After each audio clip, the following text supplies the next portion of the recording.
perfecto volcán. Aquí tienes una descripción detallada y extensa de la avalancha de Armero, uno de los desastres naturales más trágicos de la historia de Colombia y del mundo. He estructurado el texto para que sea claro y completo, cubriendo desde los antecedentes hasta las consecuencias y el impacto nacional e internacional. La avalancha de Armero, tragedia y lecciones de un desastre anunciado 1. Introducción. La avalancha de Armero, también conocida como la tragedia de Armero, ocurrió la noche del 13 de noviembre de 1985 en el municipio de Armero, departamento del Tolima, Colombia. Fue causada por la erupción del volcán Nevado del Ruiz, que generó una gigantesca corriente de lodo, piedras, hielo y escombros, conocida como la Ares, que descendió por los ríos y sepultó por completo a la ciudad de Armero, dejando más de 23.000 personas muertas de las aproximadamente 28.000 que habitaban el lugar. Esta catástrofe marcó profundamente la historia de Colombia, no solo por la magnitud del desastre, sino por la evidencia de que la tragedia pudo haberse evitado. A pesar de múltiples advertencias científicas, las autoridades no tomaron las medidas preventivas necesarias. 2. Antecedentes geológicos y volcánicos. El Nevado del Ruiz, un estratovolcán cubierto de hielo y nieve, se eleva a más de 5.300 metros sobre el nivel del mar y forma parte del cinturón volcánico de los Andes. Su actividad volcánica es antigua, con registros de erupciones que se remontan a varios siglos atrás. La erupción más devastadora anterior había ocurrido en 1845, cuando una avalancha similar descendió por el río Lagunilla y causó la muerte de cerca de 1.000 personas. Sin embargo, con el paso del tiempo, la población olvidó el peligro que representaba el volcán y se estableció nuevamente en zonas de alto riesgo, como el valle donde se encontraba la ciudad de Armero.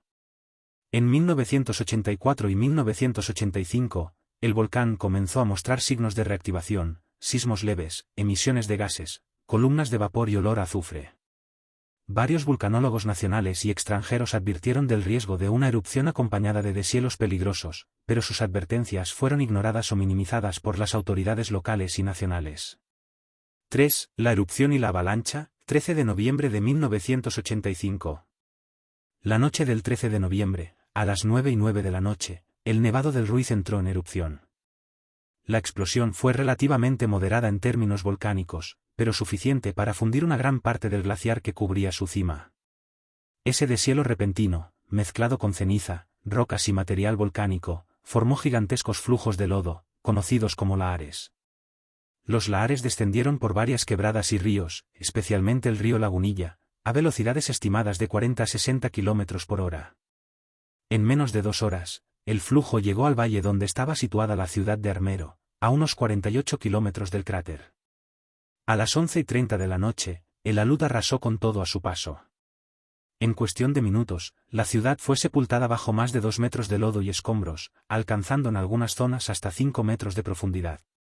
Las casas, vehículos y calles desaparecieron, la electricidad se cortó, y el sonido del lodo mezclado con los gritos de las personas creó una escena de terror absoluto.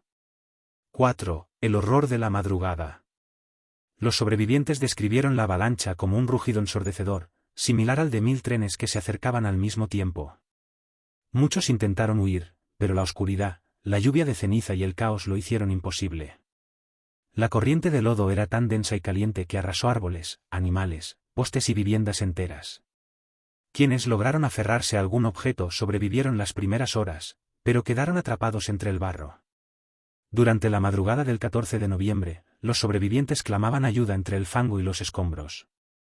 La comunicación con Armero se había perdido, las autoridades no comprendían aún la magnitud de lo ocurrido. Solo al amanecer, los equipos de rescate comenzaron a llegar y se encontraron con un paisaje apocalíptico, donde antes había una ciudad, solo quedaba una inmensa extensión de lodo. Miles de cuerpos yacían semienterrados, mientras otros seguían pidiendo ayuda. 5. El rescate y la impotencia. Las labores de rescate fueron caóticas y dolorosamente lentas.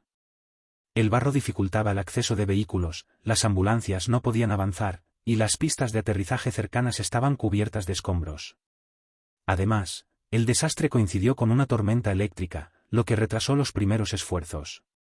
Entre los sobrevivientes más recordados se encuentra Omaira Sánchez, una niña de 13 años que quedó atrapada entre los escombros de su casa. Su caso fue documentado por periodistas internacionales y simbolizó el sufrimiento de miles de víctimas. Omaira murió 3 días después, frente a las cámaras, generando una ola de indignación y tristeza mundial. 6. Consecuencias humanas y materiales. La tragedia de Armero dejó un saldo estimado de más de 23.000 muertos, 4.000 heridos, 5.000 sobrevivientes desplazados. El 85% del municipio de Armero fue completamente destruido. También resultaron afectados otros poblados como Chinchiná, Mariquita, Ondayambalema, aunque en menor medida. Las pérdidas materiales fueron incalculables, y el impacto psicológico en los sobrevivientes fue devastador. Muchos quedaron huérfanos o perdieron a toda su familia. 7. Impacto social, político y científico. El desastre reveló la falta de preparación institucional del Estado colombiano para enfrentar emergencias naturales.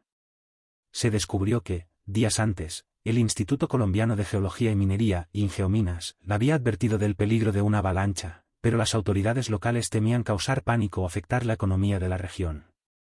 La tragedia provocó una profunda reflexión sobre la gestión del riesgo y la comunicación científica. A raíz de ello, el gobierno colombiano creó en 1986 el Sistema Nacional para la Prevención y Atención de Desastres, SNPAD, precursor de la actual Unidad Nacional para la Gestión del Riesgo de Desastres, UNGRD. 8. Memoria y legado.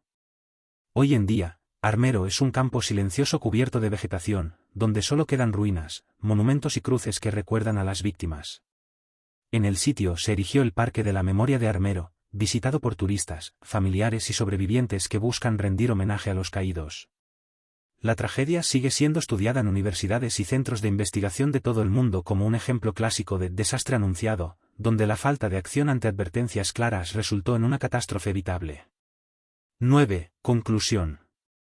La avalancha de Armero no fue solo una catástrofe natural, sino también una tragedia humana y administrativa. Recordarla es fundamental para que no se repita la indiferencia ante los riesgos naturales que amenazan a las poblaciones vulnerables. El dolor de Armero sigue vivo en la memoria de Colombia como una advertencia sobre la importancia de escuchar la ciencia, planificar con responsabilidad y proteger la vida humana por encima de todo.